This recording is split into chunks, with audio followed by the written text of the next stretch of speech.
आप सभी को राम राम। वैदिक पुराणे कथा सुनने के लिए कथा चैनल को सब्सक्राइब करें, बेल आइकॉन को दबाकर सुनिश्चित करें ताकि कथा सबसे पहले आपके पास पहुंचे। राजा हरिश्चंद्र की ऐतिहासिक कहानी। सत्यवादी राजा हरिश्चंद्र की कहानी सदियों से अनुकरणीय है। सत्य की चर्चा जब भी कही जाएगी, महाराजा हरिश्चंद्र का नाम जरूर लिया जाएगा। सूर्यवंशी सत्यव्रत के पुत्र राजा हरिश्चंद्र, जिन्हें उनकी सत्यनिष्ठा के लिए आज भी जाना जाता है, उनकी सत्य के प्रति निष्ठा उनके युगों बाद भी सत्य का प्रतीक बनी हुई है।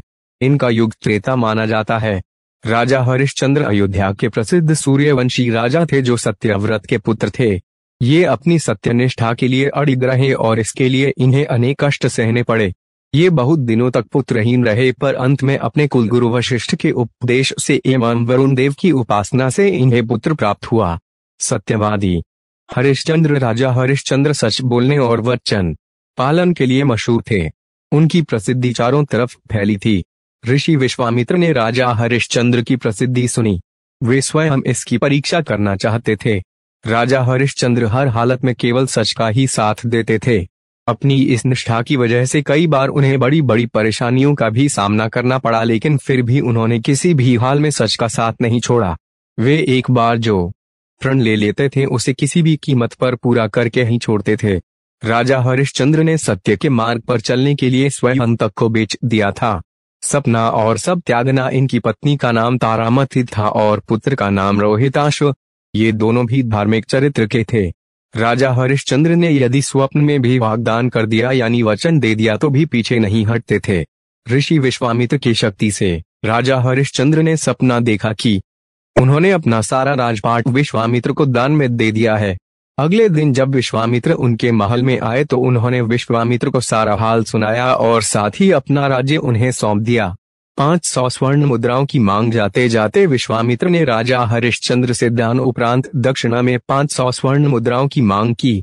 विश्वामित्र ने राजा को याद दिलाया कि राजपाट के साथ राज्य का कोष भी वे दान कर चुके हैं और दान की हुई वस्तु को दोबारा दान नहीं किया जाता। तब राजा ने अपनी पत्नी और पुत्र को बेचकर स्वर्ण मुद्राएं हासिल की, लेकिन वो भी 500 नहीं हो पाईं। राजा हरिश्चंद्र ने खुद को भी बेच डाला और सोने की सभी मुद्राएं विश्वामित्र को दान में दे दी। अपनी मर्यादा को निभाया। राजा हरिश्चंद्र ने खुद को जहां बेचा था वे श्मशान का चांडाल था। राजा हरिश्चंद्र के पुत्र की मृत्यु जो शवदाह के लिए आए मृतक के परिजन से कर लेकर उन्हें अंतिम संस्कार करने देता था। एक रात्रि को सर्प के काटने से राजा के पुत्र की मृत्यु हो गई। असहाय रानी तारा रोती बिलखती अपने पुत्र को श्मशान में अंतिम क्रिया के लिए लेकर जा रही थी। काली अंधियारी रात में जोरों की बारिश हो रही थी। बादल गरज रहे थे, बिजली चमक रही थी और अभागन माता अपने पुत्र के शव को अकेली श्मशान लेकर पहुंची। वहां पर राजा हरिश्चंद्र ने रानी को बिना देखे ही श्मशान कर के लिए आदेश दिया। इतने में आसमान में बिजली चमकी तो उस बिजली की रोशनी में हरिश्चंद्र को उस अबला स्त्री का चेहरा नजर आया। वह स्त्री उनकी पत्नी तारामती थी और उसके हाथ में उनके पुत्र रोहिताश्व का शव था। अपनी पत्नी की यह दशा और पुत्र के शव को देखकर हरिश्चंद्र बेहद भावुक हो उठे। उस दिन उनका एकादशी का व्रत भी था और परिवार की इस हालत ने उन्हें हिलाकर रख दिया। उनकी आंखों में आंसू भरे थे।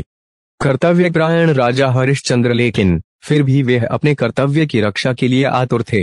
भारी मन से उन्होंने अपनी पत्नी से कहा कि जिस सत्य की रक्षा के लिए उन्होंने अपना महल राजपाट तक त्याग दिया, स्वयं और अपने परिवार को बेच दिया, आज यह उसी सत्य की रक्षा की घड़ी है।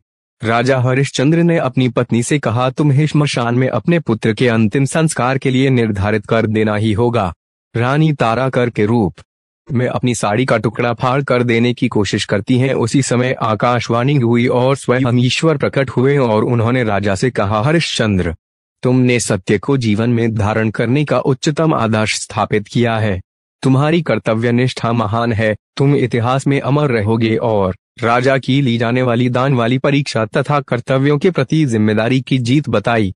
हरिश्चंद्र ने ईश्वर से कहा, अगर वाकई मेरी कर्तव्य निष्ठा और सत्य के प्रति समर्पण सही है तो कृपया इस स्त्री के पुत्र को जीवनदान दीजिए। इतने में रोहिताश्व जीवित हो उठा।